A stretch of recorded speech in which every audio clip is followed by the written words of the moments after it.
G'day YouTube, Turbo Tristan here. Welcome back to the channel. Today we're following on with the car salesman tips and tricks, and we're telling you about 8 mistakes that people always make when they go into a car yard.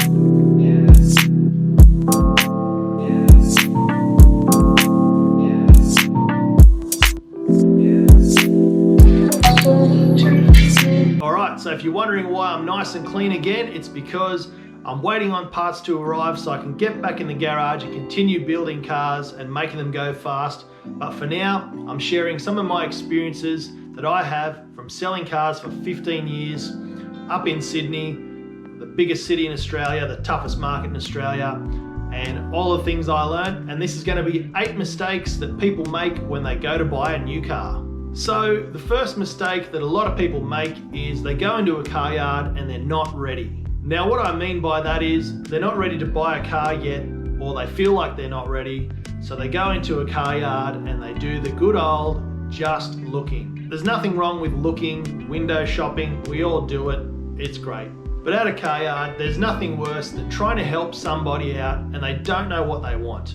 They don't know how many people are going to be in the car, how often they're going to be using it, what they're going to be using it for, how much they want to spend, how long they're going to keep the car. All these sort of things you need to know before you go into a car yard so you know what you're looking for.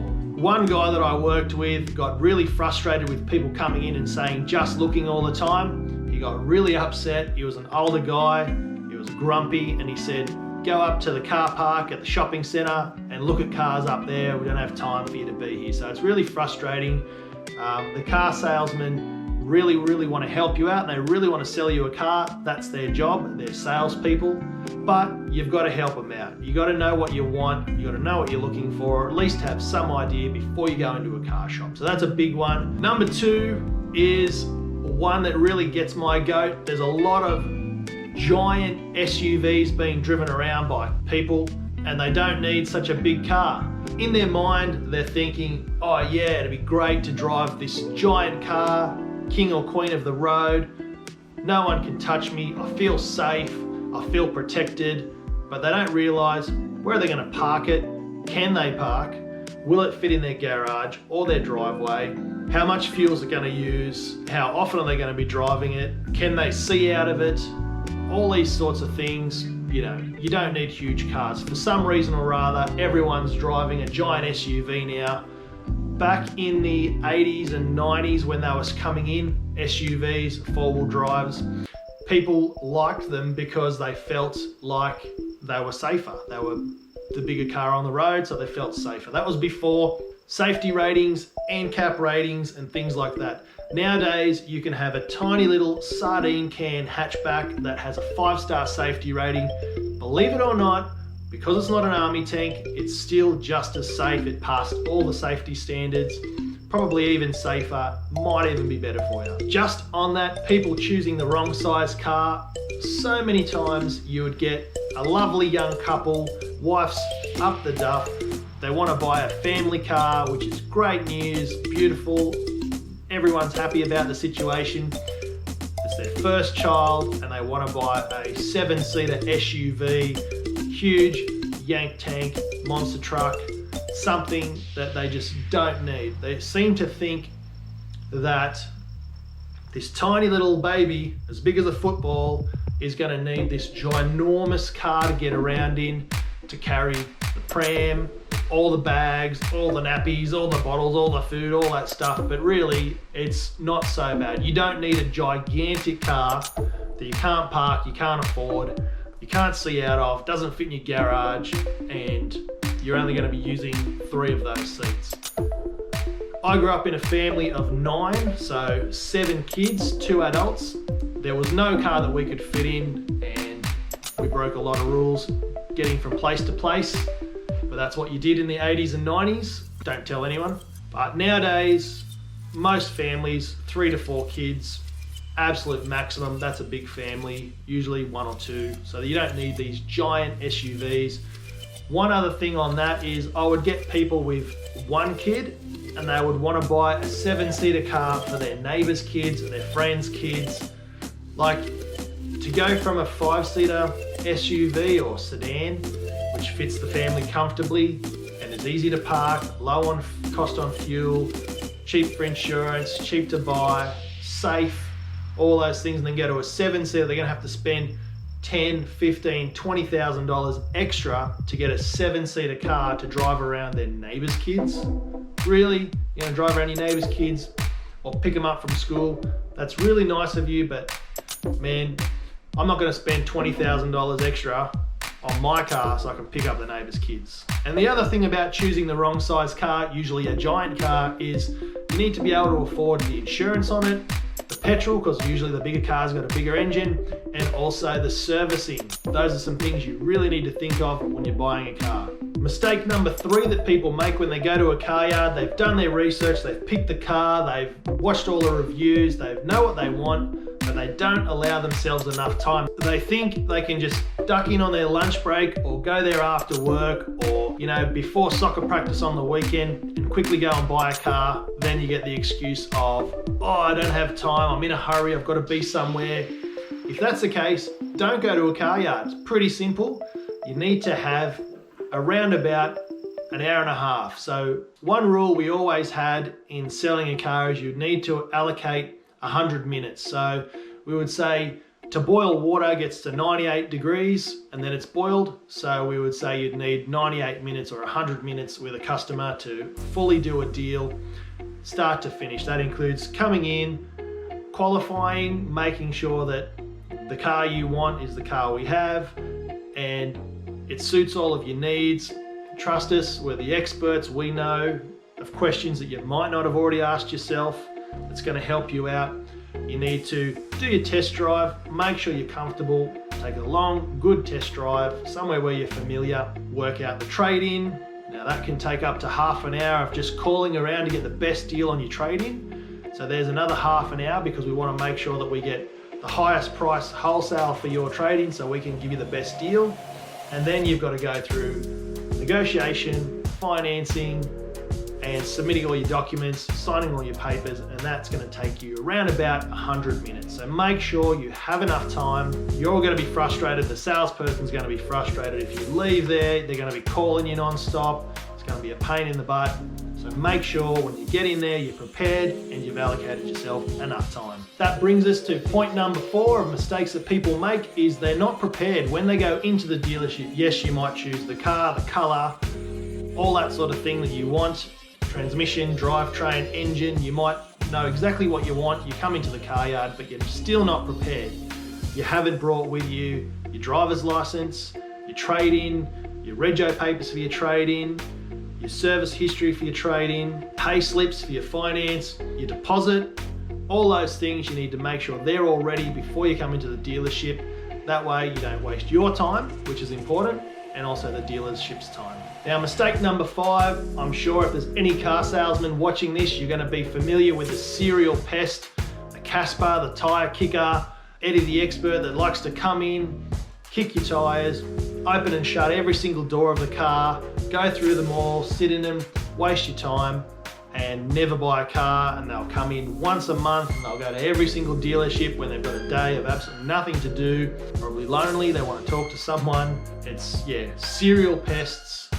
Oh my God, why do people go into car yards just to waste time? If you want to look at cars, go to the car park, have a walk around, more variety, more makes and models. You might see something rare and exciting, but yeah, don't be a serial pest. Tip number 6 is, and this goes for everything, not buying cars, including everything you buy.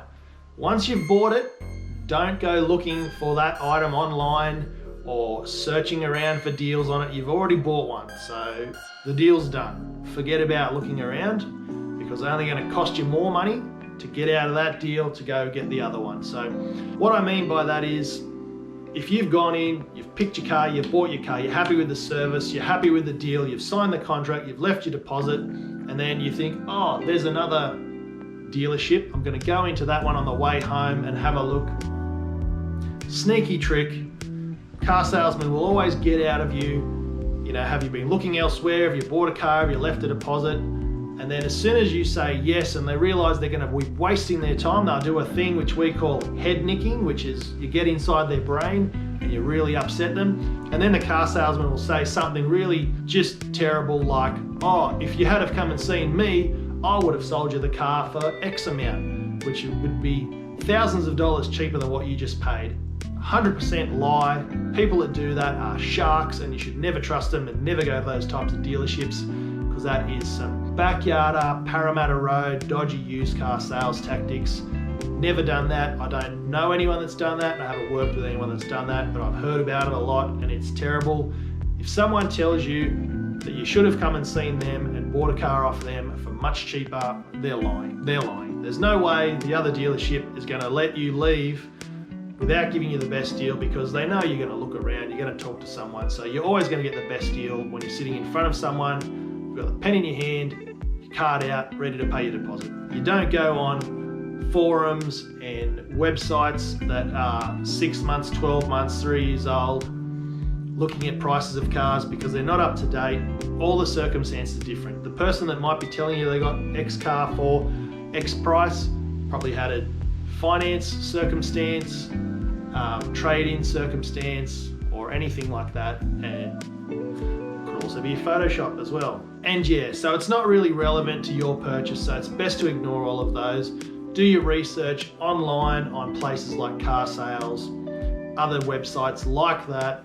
I can't think of them at the moment, but check them out. There's plenty of places where you can get up-to-date deals, prices, the dealership's website, the manufacturer's website. Don't worry about all those forums that are just everyone trying to outdo each other with who got the best deal, because it's all rubbish. I guarantee this has happened to you in the past. You've gone down to the local appliance centre, you've bought yourself a brand new TV, top of the range, you got the best deal, the guy gave you a bargain, you threw in some extras, you went home, you plugged it in, you sat back, a week later there's an ad on TV and it's $100 cheaper. We can't do anything about that, that's life, but I assure you that's not going to happen at the car yard. The deals usually go for 2 or 3 months at a time, so you know that's going to be the best deal until the next year, or until the end of the financial year, or holiday season, whatever it is. The deals last for a long time, so you're not going to have that issue, but best to stop looking, because other salesmen that missed out on the deal will tell you whatever they want just to upset you. Mistake number 7. Now this one, we're going to introduce our friend again from the last video, Eddie the Expert. Eddie the Expert is the boomer, the neighbor, the uncle, the grandfather, the dad, whoever it is that hasn't bought a car for 15, 20 years. They think they know everything about cars because they're in the shed fiddling around with their old project. It's always busted for some reason, and they're always telling you that they know everything about cars.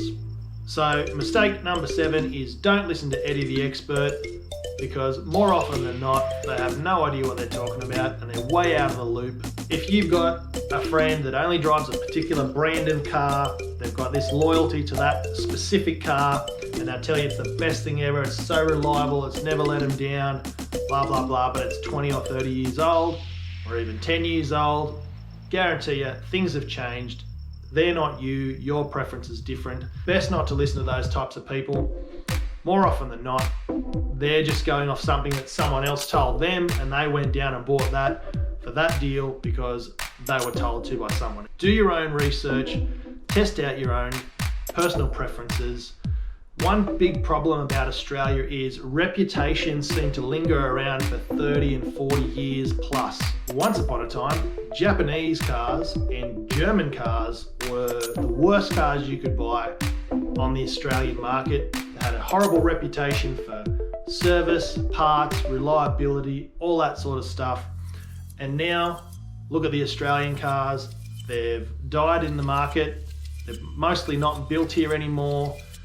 I worked for a number of dealerships, and I'll tell you at the end of the video. Back in the day, Japanese cars, European cars didn't have the best reputation for reliability, service, parts, that type of thing. Times have changed. Now Japanese cars and German cars, European cars are now some of the most reliable, if not the most reliable cars on the market. And that's an idea of reputation. You know, I guarantee you there's more 70s Datsuns on the road now than there are Australian or American cars from that era on the road. And that's just because The reputation was wrong, the reliability was great, and you shouldn't listen to those experts that tell you otherwise. And times change. Do your research, look at the reviews, see what other people are saying. Don't just listen to that one person that claims they're an expert and they're driving a 10 or 15-year-old car that has seen better days. Don't listen to them. And most importantly, don't bring him into the dealership, because the experts are the worst. They always try and pick fights. They don't help you out at all. They often get you worse service and a worse price because they're trying to tell everyone how to do their job and trying to be the expert and the know-it-all. They're just going to upset everyone, and the person that's trying to help you won't want to help you much anymore because they're having someone like Eddie fight them every step of the way. So don't bring Eddie to the dealership. Now, mistake number 8. This one is going to rock the boat a little bit, but we have a saying in car sales that buyers are liars. Car salesmen don't have the best reputation. I get it. And again, that goes back to reputation from 20 odd years ago, 30 years ago, all those old boomers that were doing those bodgy cash deals on Parramatta Road. Those times have changed. There's customer satisfaction surveys that go out to every single dealer. A salesperson can lose their job if they don't get a 9 or a 10 recommendation from their customers. So they do everything they can to give you the best deal, the best price, the best service every step of the way, because their job depends on it. So they're really, really trying to help you and trying to do the right thing. Back to this, buyers are liars. And the reason we say that is because you're always going to get the guy or the girl, I'm just looking, I'm not here to buy a car, I don't owe any money on my trade-in, it's never been in an accident, the engine's fine, there's no engine lights on, I'm paying cash. The worst ones are, oh, I've already been given this price from this dealership and I spoke to this salesperson, and if I go back there I can get that deal today. I want you to beat that price, because otherwise I'm not going to be shopping with you, etc. I don't know why, but for some reason everybody wants to fight when they walk into a car dealership. It's really, they're just trying to help you. They're just kids trying to do their job most of the time, so cut them some slack, guys. A lot of the time we would get customers that would come in, they would have a business card from another dealership. On the back of it there would be a make and model and a price. Now 90% of the time the price will be written on by the customer, because rule number 1 when selling a car is not to give any quotes. Don't give your business card with a price on it, don't give a written quote, don't send an email with a quote, because that's a shopping ticket that the customer can then take to the next dealership and say, beat this. You haven't done yourself any favors, you've lost a customer, you're not going to get them. So customers lie. We've had customers make false emails, fake text messages, get their friend to text them, oh yeah, it's Joe Blow from this dealership and I'll offer you this deal if you come in today, and it's their friend. We've had business cards, they go into reception, steal a card off the counter, write a price on it to come into another dealership and try and get a better deal than that. We've heard it all before, we've seen everything. Every time you do a trade-in, there's a revs check or a background check on the car. So we know if it's been written off. We check the kilometers, we know if the dash has been swapped, we know if it's been an accident, we can see a repair, we can check if it's been serviced or looked after, so don't lie to us about that. We know the cost price of a car. If you come in with a business card with a low price on it, we know it's bullcrap, and we'll tell you, go straight back to that bloke and buy the car from them. Sometimes if the car salesman is cocky, they'll call the number and ask for the guy and try and get that deal. Car salesmen ring each other all the time to suss out if the deal is real or not. So don't lie, buyers are liars, change that and stop lying to the car dealers. I had a customer once screw me down to the dollars and cents on a deal on a car. We had to give them $1 million for their trade-in and it was worth $500. We did everything we could to make sure we didn't miss out on the deal. It came time for the customer to pick up the car. They had this story like they were overseas, so they couldn't come and pick up the car. 1, 2, 3 weeks went past. They claimed they were still overseas. The car was at airport security car park. Finally, they came to pick up their brand new car and their trade-in looked better than brand new. It looked better than when we valued it and it just looked amazing. Open the bonnet, it's full of sanding dust everywhere. The car had been in a massive accident and had just been from the panel shop being repaired. Now, we're not silly.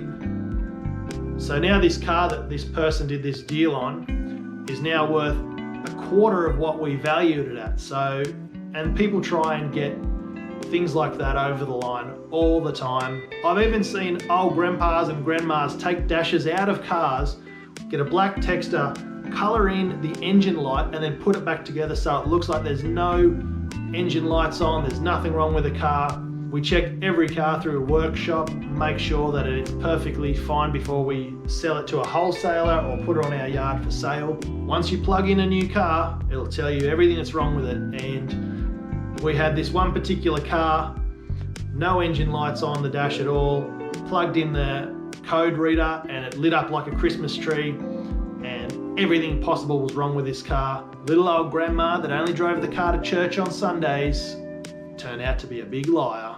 They unfortunately had to reimburse us, take the car back, pay the difference, and otherwise it would have ended up in court.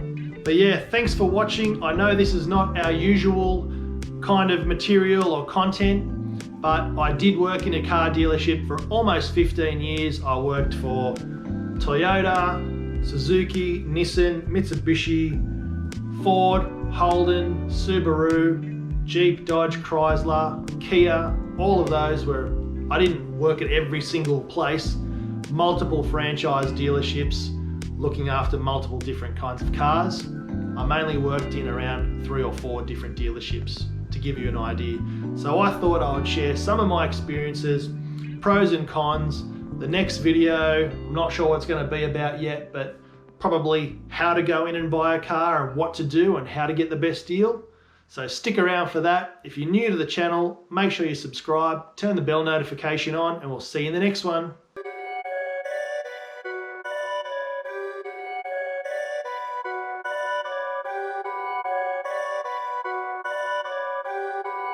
Perfect.